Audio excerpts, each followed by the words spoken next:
कि दुनिया का सबसे बड़ा चोर कौन?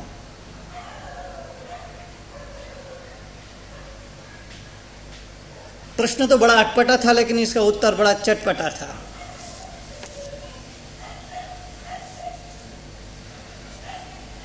आनंद यात्रा में मैंने पूछा कि बताओ दुनिया का सबसे बड़ा चोर कौन?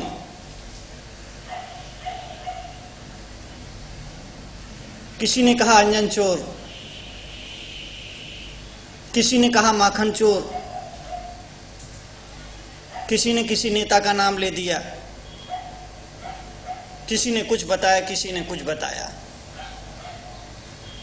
मैंने कहा तुम सबने गलत बताया। दुनिया का सबसे बड़ा, ब्रह्मांड का सबसे बड़ा अगर कोई चोर होता है तो वो संत होता है। मेरी बात तुम्हें बड़ी अटपटी लगेगी। ये बात मैं नहीं कह रहा हूं, इस बात को आचार्य अमित गति ने धर्म परीक्षा ग्रंथ में कहा है। उन्होंने कहा कि जो संत होता है, जो मुनि होता है, वो दुनिया का सबसे बड़ा चोर होता है। जिज्ञासु ने प्रश्न किया कि भगवान, मुनि तो अचोर महाव्रत के धारी होते हैं, मुनियों के 5 महाव्रत हुआ करते हैं, उन 5 महाव्रतों में एक अचोर महाव्रत भी हुआ करता है, जिसका मतलब होता है कि बिना दी हुई, बिना री हुई, पड़ी हुई, गिरी हुई, भूली हुई चीज को वो लेते नहीं है, स्वीकार नहीं करते हैं, उसको हाथ भी नहीं लगाया करते हैं। फिर आपने ये कैसे कह दिया कि मुनि चोर है? अचोर महाव्रत के धारी को मुनि को चोर कहना, यह बात समझ में नहीं आती। यह बात हमारी समझ से परे है, इसलिए आप इसका स्पष्टीकरण करें, आप इसका मतलब बताएं कि आप क्या कहना चाहते हैं, आप क्या समझाना चाहते हैं। मुनि चोर कैसे, और चोर है तो मुनि कैसे? आचार्य अमित गति ने कहा ठीक कहते हो तुम, लेकिन मैं भी ठीक कह रहा हूं। मैं इसलिए ठीक कह रहा हूं कि मुनि चोर होता है, संत चोर होता है, लेकिन उसका बुनियादी फर्क केवल इतना है कि संत जो चोर होता है वो लोगों के चित्त को चुराता है, वो लोगों के वित्त को नहीं चुराता है, वो लोगों के चित्त को चुराता है, तो वो चित्त चोर होता है, इसलिए वो चोर है। मुनि वित्त नहीं चुराता है, वो चित्त चुराता है, लोगों के बीच में जाता है, धर्म की, सत्संग की, प्रभु की चर्चा करता है, वार्ता करता है, जीवन की, अध्यात्म की, आत्मा की, परमात्मा की कथा करता है, उन लोगों के चित्त को चुरा लेता है और चुरा करके आगे बढ़ जाया करता है। यही कारण है कि फिर लोग संतों के पीछे पीछे भागते हैं, फिर लोग मुनियों के पीछे पीछे भागते हैं। अरे संत आता है, रुकता है और चला जाया करता है। संत के जीवन की यही एक चर्या होती है, मुनि के जीवन की एक यही चर्या होती है कि जिस तरह से बहता हुआ पानी हमेशा शुद्ध और निर्मल बना होता है, इसी तरह से चलता हुआ संत हमेशा शुद्ध और पवित्र होता है।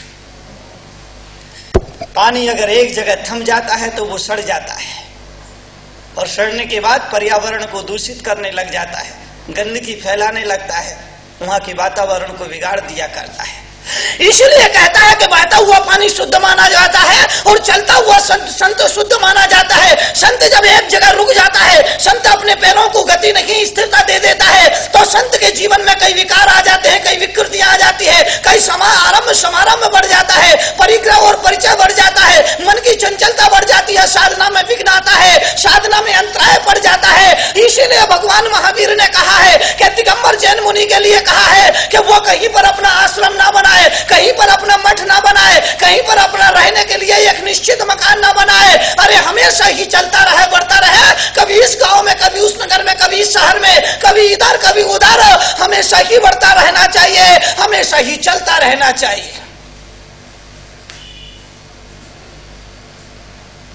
मुनि कौन?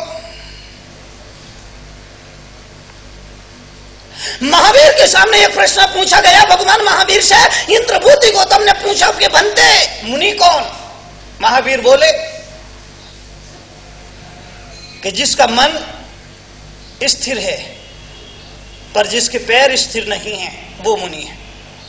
यानी जो मन से टिक गया है लेकिन पैरों से नहीं टिका, वो मुनि होता है। अरे मुनि मन से तो स्थिर होता है, मुनि मन से तो टिक जाता है, लेकिन पैर उसके हमेशा गतिशील हुआ करते हैं, पैर उसके निरंतर आगे बढ़ते हुए हुआ करते हैं, पैर उसके कभी स्थिर नहीं होते हैं। तो जिसका मन टिक गया पर जिसके पैर नहीं टिके, जिसके चरण नहीं टिके, वो मुनि हुआ करता है, वो संत हुआ करता है। इसलिए मैंने कहा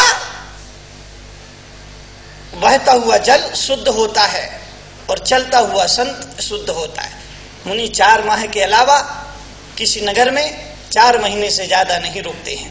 चातुर्मास के अलावा 4 महीने से ज्यादा नहीं रुकते हैं। 4 माह के बाद वहां से आगे बढ़ जाया करते हैं।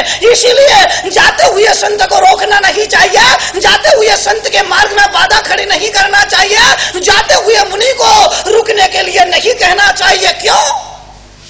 जैनों का संविधान बनाते हुए आचार्य जैन सेन ने आदि पुराण में लिखा, आगतम स्वागतम कुर्यात। अगर संत मुनि आचार नगर में आ रहा है उसका स्वागत करिए। जैनों का संविधान बनाते हुए, समाज का संविधान बनाते हुए आचार्य जिन सेन ने आदि पुराण में लिखा है, आगतम स्वागतम कुर्यात। यदि संत तुम्हारे नगर में आ रहा है, तुम्हारे गांव में आ रहा है, तुम्हारे मोहल्ले में आ रहा है, तुम्हारे कस्बे में आ रहा है, तुम्हारे गांव में आ रहा है, तुम्हारी कॉलोनी में आ रहा है, तो समाज का कर्तव्य है, साधकों का कर्तव्य है कि आगतम स्वागतम कुर्यात। आते हुए संत की अगवानी करिए, आते हुए मुनि की अगवानी करिए, आते हुए मुनि का स्वागत करिए, आते हुए मुनि को प्रणाम करिए। आगतम स्वागतम कुर्यात। आते हुए संत की अगवानी की जानी चाहिए, उनका स्वागत किया जाना चाहिए, उनका अभिनंदन किया जाना चाहिए। तिष्ठन्तम च व्यवस्थे। और अगर मुनि आपके नगर में, आपके गांव में, आपके मोहल्ले में, आपके मंदिर में, आपके आश्रम में, आपके कॉलोनी में प्रवास कर रहा है, तिष्ठन्तम च व्यवस्थित, तब श्रावक का धर्म बन जाता है, तब संसारी प्राणी का धर्म बन जाता है कि वो संत की व्यवस्था करे, संत की चर्या में सहयोग करे, उनकी वैयावृत्ति करे, उन्हें आहार पानी दे नवदा भक्ति से, उनके प्रवचन सत्संग की व्यवस्था कराए, उनके जन कल्याणकारी कार्यक्रम में वो रचनात्मक रूप से सहयोग दे। तिष्ठन्तम च व्यवस्थित। ठहरे हुए संत की व्यवस्था करनी चाहिए। और गच्छन्तम न निवारेत। अगर संत जा रहा है उसे रोकिए मत। बात थोड़ी सी कड़वी लगेगी, बात थोड़ी सी उल्टी लगेगी, लेकिन उल्टी बातें अक्सर सीधी हुआ करती हैं।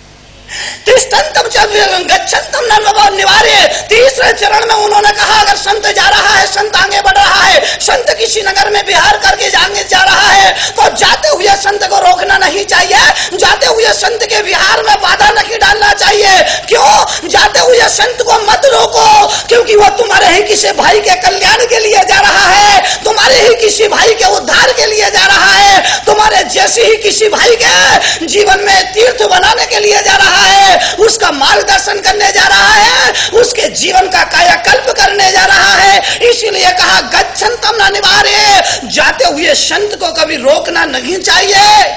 वो किसी न किसी के कल्याण के लिए, किसी न किसी के उद्धार के लिए, किसी न किसी की सदगति के लिए, किसी न किसी के जीवन को मंगल बनाने के लिए जा रहा है।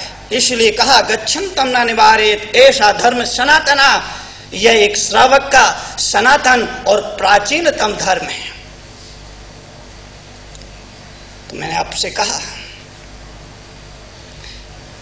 कि संत चोर होता है, मगर तुम संतों को चोर मत कहना, नहीं तो कहने लग जाओ कि मुनि चोर हैं, संत चोर हैं, तो मामला बिगड़ जाए।